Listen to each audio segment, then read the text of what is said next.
Hello there and welcome to one last part of the Pontus Abridged campaign. Last time we bodged an attack on Taras but got away with it in the end, and it didn't really matter because our attacks coming down from the north easily took tons of Roman territory, sweeping their armies aside, and we even sent Mithridates to attack Rome itself. The battle ended up being relatively easy. Once we got inside the city, we outmaneuvered and destroyed the Roman garrison, so now Rome has fallen and it seems like the rest of their empire will fall to us as well. All we need to do now is clean everything up and cement ourselves as a leading world power. My allies have very kindly taken out the Romans up at Noria as I requested. It was a random separatist faction from down in Greece who came up to do that for us, so that was nice of them. I've also now gained tons of new contacts around the place. I think it's because I finally allied myself with the Scordices, and now we know all of their friends basically, so we can do some more diplomacy up in Central and Northern Europe.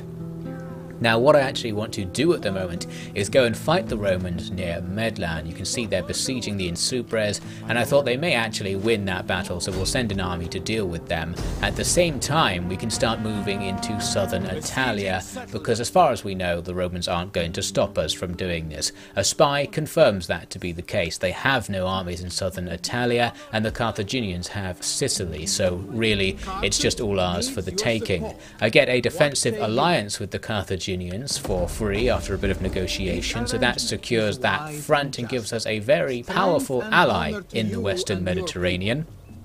I got the message saying that the Insubres had been defeated and thought I was too late to stop the Romans, but in fact it was the Rieti. They've come down from the mountains and defeated both the Romans and the Insubres by the looks of things and just taken over the territory.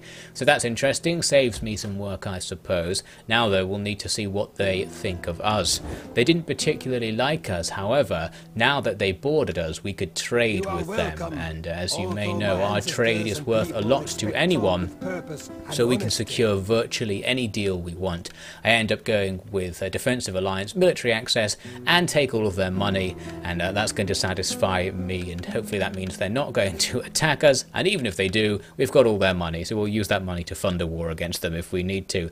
Very nice, that's the end of that, and I'm going to continue to do lots of somewhat hostile diplomacy across the map using our very lucrative trade situation that basically every AI faction wants to get in on at the moment. I also realised that since we don't really have any battles to fight in Italia, it doesn't matter if we take these annoying auto-resolves where it gives you loads of casualties even though it's really easy. So just to save time we'll auto-resolve our way through Italia. The downside to this is we can't really replenish after taking those losses, so it actually makes the process much slower in terms of number of turns you have to play through, but that doesn't really matter. The Rieti actually went on to conquer both Octogeron and Genoa, completely pushing the Romans out of Cisalpina and the Alps, so that was good news. The Romans are really on the back foot now. I had to put down a quick rebellion up here in the north, but really my forces were going to focus on taking the final Roman settlement in Latium. Mithridates can come up from Rome to help out with that, and it's actually a very one-sided affair, and the last Roman army, which was just one general sitting in the woods around here, was defeated in that event. However, just after, Mithridates actually died. A noble death indeed. He was the first general I've ever had reach level 10 in Rome too, and I've played it for about 500 hours, so that's quite surprising. His kingdom is truly great, the Mithridatic kingdom as it is known, and hopefully he is going to leave a very strong legacy for his descendants. As for picking a replacement, I ended up just going with the first guy because it looked kind of like Mithridates, and I ended up discovering that the reason he looks like Mithridates is that's actually a descendant of Mithridates. He's in the royal family, as this message here is alluding to. We get a new heir and it's this guy, so that's nice. Still keeping it in the family as we maintain our domination over the military side of our empire to make sure we can't be ousted from power. It's actually Ariobarzanes who now leads the faction. I think he was next in line to the throne even before Mithridates too, as I recall.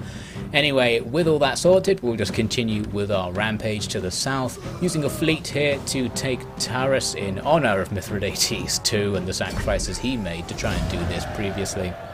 There's also an ulterior motive to attacking a port with a fleet rather than attacking it over land, and that is that the armies who support your attack don't lose their movement points for taking part in the battle, and they would do if they had attacked and occupied the city. So that just means we can quickly start moving on towards the final Roman settlement. The Carthaginians appear to be doing the same thing, and in the next turn we discover they've actually already attacked it and created a new state here. So that's a bit surprising. They've created a Roman-style Italian state and then just started walking off. It's annoying because it stops us from completely controlling the province of Italia. So I wanted to see if I could just go over and take the place anyway. They were allied to the Carthaginians, however, now we can once again pull out the old trade deal and say, well, I'll trade with you if you break your alliance, and that was enough to convince them. So now, after a hastily signed treaty, we can attack them and just take their territory without any repercussions. They didn't really have much in the way of forces because there was no garrison left over in the settlement. Plus their army is only a garrison. When you liberate a settlement, their first army is just a garrison made into a field army, and garrison units aren't very good in general. So we just wipe them aside, and there we go. Now we've got all of Italia. We don't have Cisalpina completely at the top, but all of the main bit is ours, so that's very nice. I wanted to see if Carthage cared about us doing that, and they don't care at all, so that is good news. In fact, they really like us. We've got a very secure border right here. And indeed, just looking around on the diplomacy map, you can see everything is secure for the most part. We are very well loved. Our empire is probably bigger than Rome had managed to make theirs. Rome did it in such a way that everyone hated them and was trying to fight back, but we've done it in such a way that everyone loves us and wants to be our friends. I guess it's because we have every trading resource. You can see there in the bottom left, it's going off the panel. We have so many trading resources available. Everyone wants to be friends with us to get our stuff. There are a couple of exceptions around the place, like the Scythians. A few of the eastern powers still seem to have baggage, but overall we've almost just secured a global peace with our trading empire. No one's going to dare attack us at this point. And just to prove that Carthage really didn't like those guys who they created in Italy, they actually came over to attack them again when they rebelled to try and take their lands back. So that was very nice of them.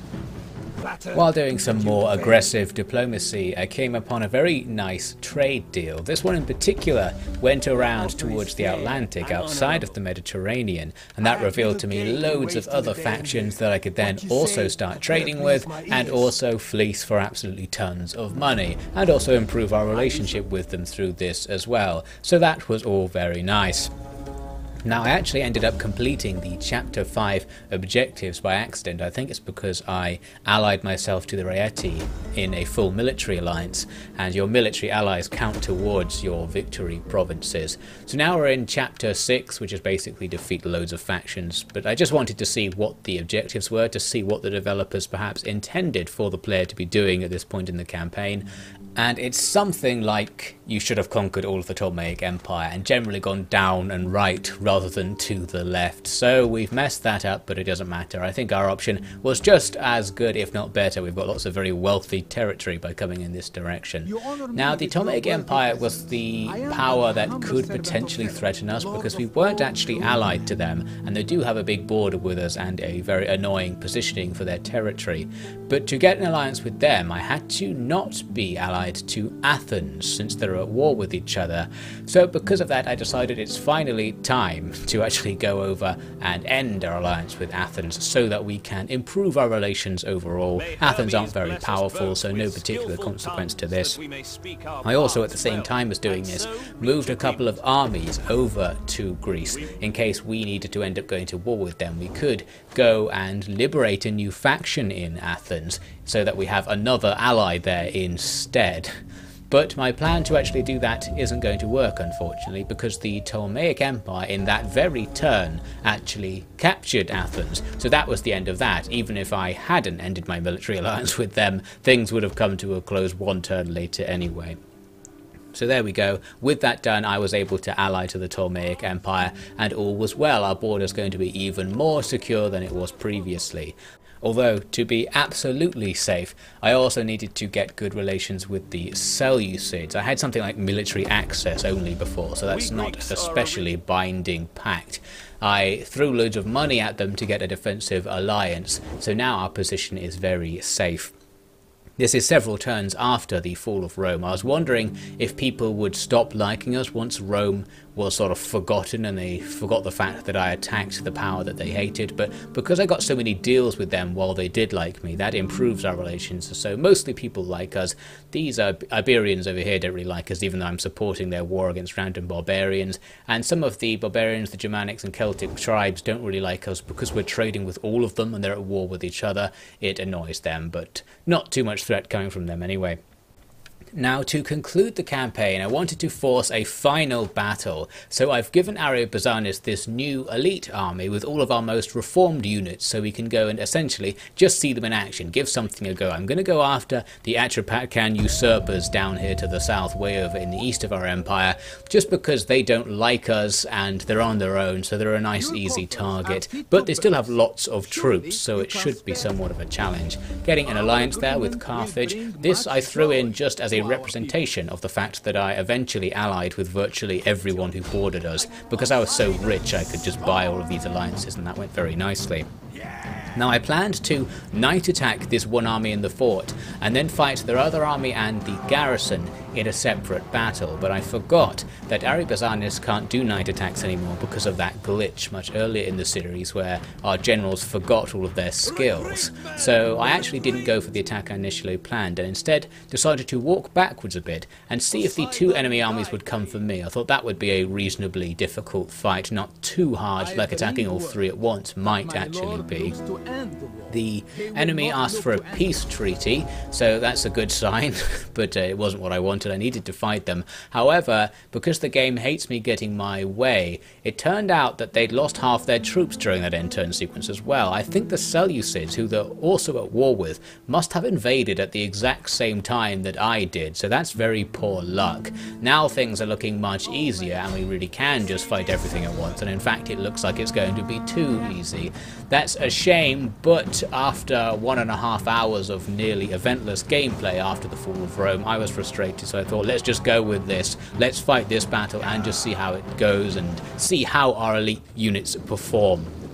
To be nice to the enemy, I decided to let their three groups link up before I started the battle. One of them was actually coming in behind me, so I could have very easily annihilated that one to start with, but I was feeling particularly nice, and I wanted the battle to be as challenging as possible with what we had available to us.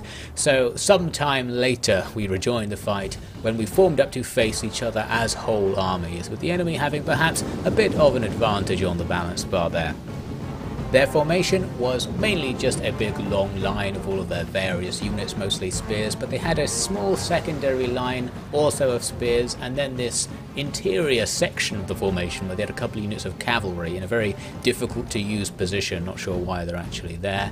Meanwhile, I'm just a big line of this unit for the most part, our thorax swordsmen. These, as you can tell from their appearance, are our elite melee unit. They're all very shiny and ultramarine, ready to damage the enemy. You can tell I was pretty bored at this point playing the game because I got fascinated by this guy almost stabbing his toes over and over again when he just jabs his spear into the ground.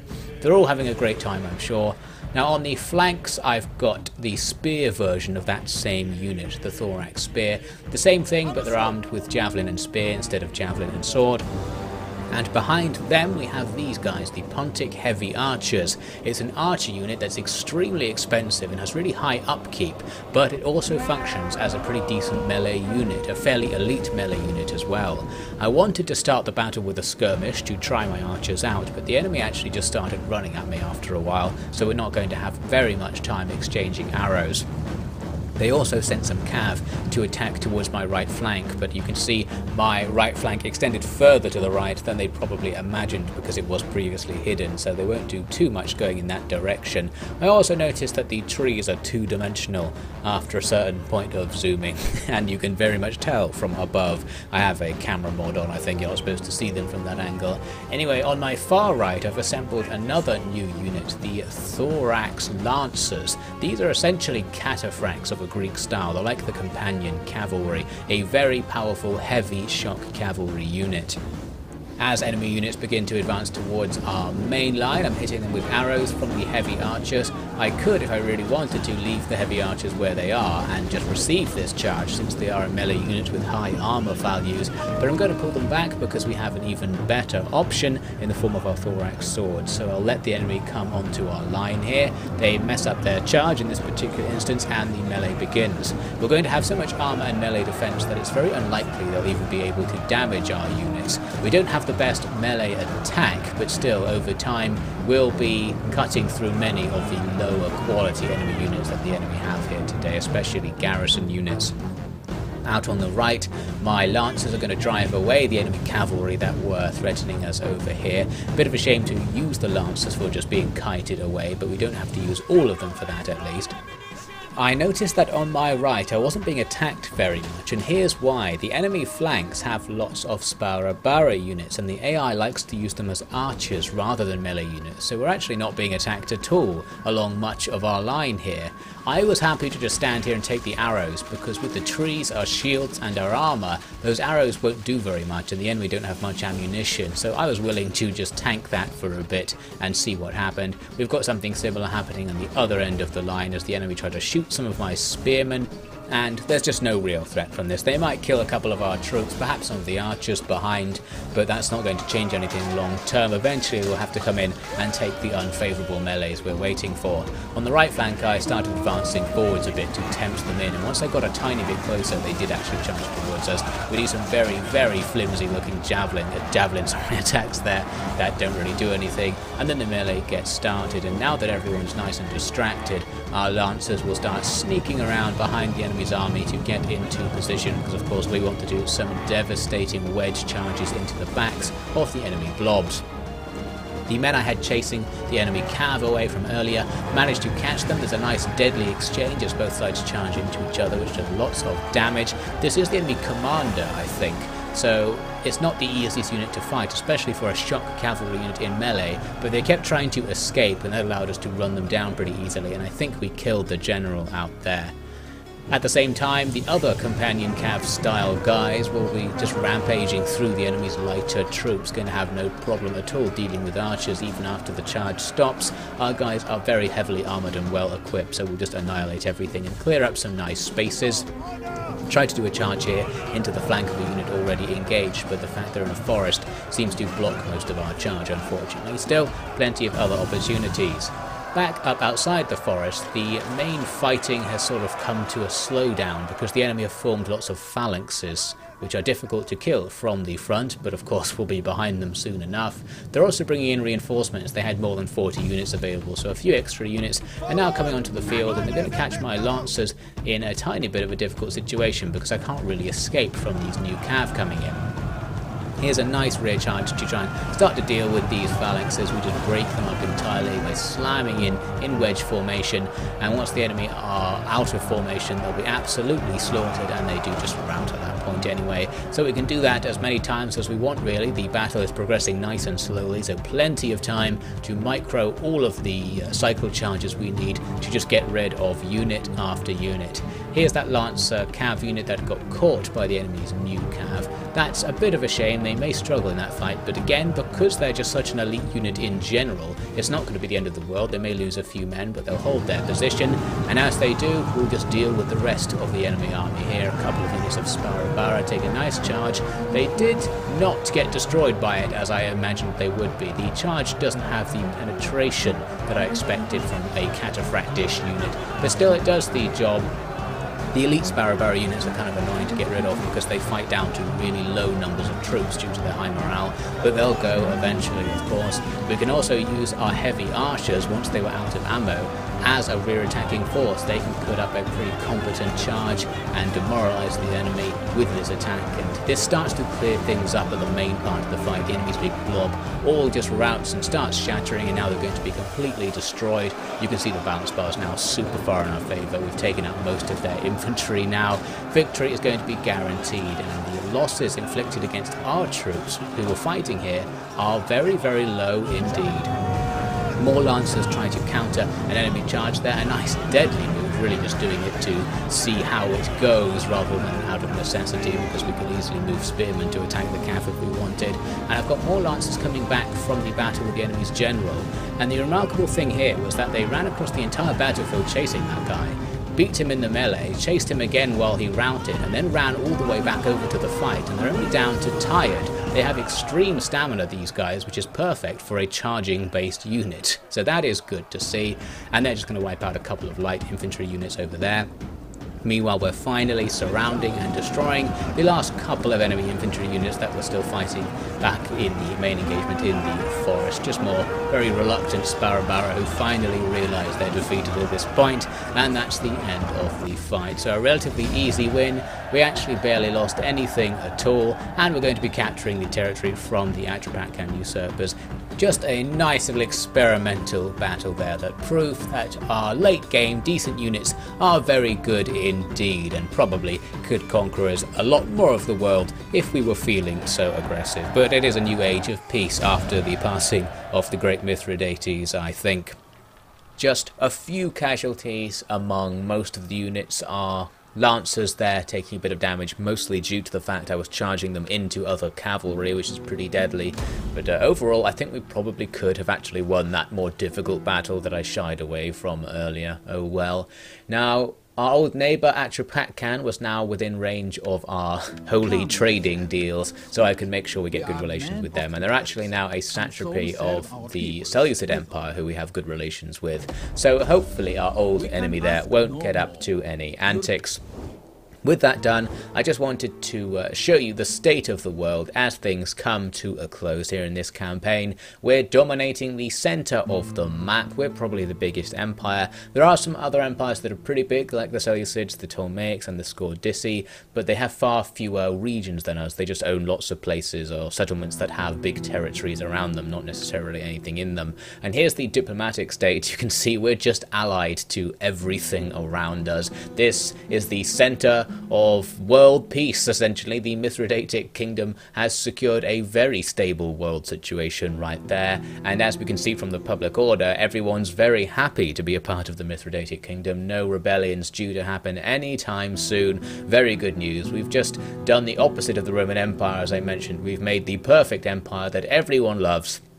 And I think the empire will preserve for quite a long time after this as well, especially if our military alliances hold, which they tend to do in this mod, I've found.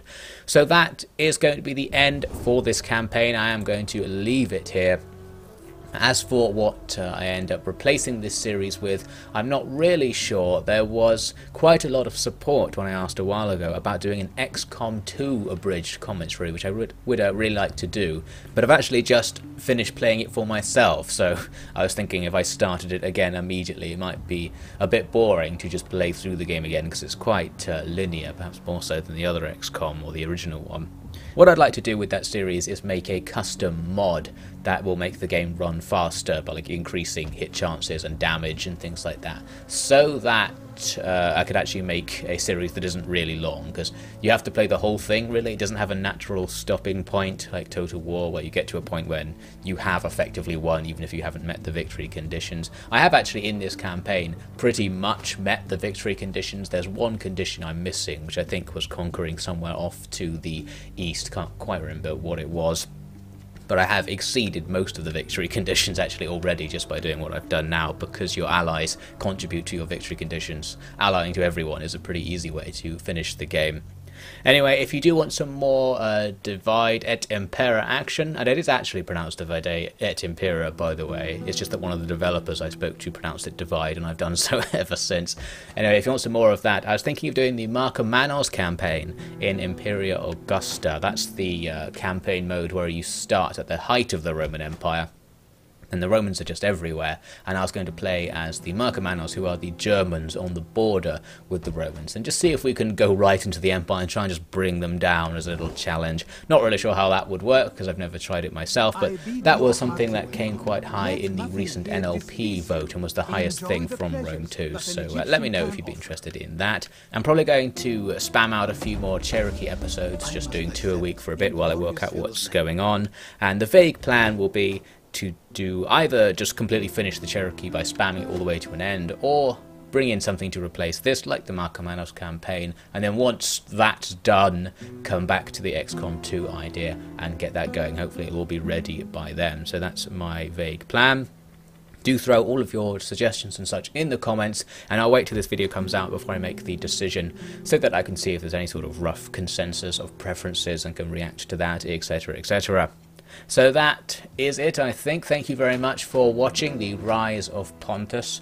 By the way, I thought what I could do here is actually upload the final save for this campaign, and I'll make it available to download in the description if I actually remember. So if you install DEI with Rome 2, you will actually be able to take on this campaign and play it from here if you happen to want to do that. So if you are interested, take a look and see if I remember to put that in the description. So thanks again, and I'll hope to see you once more in another abridged commentary.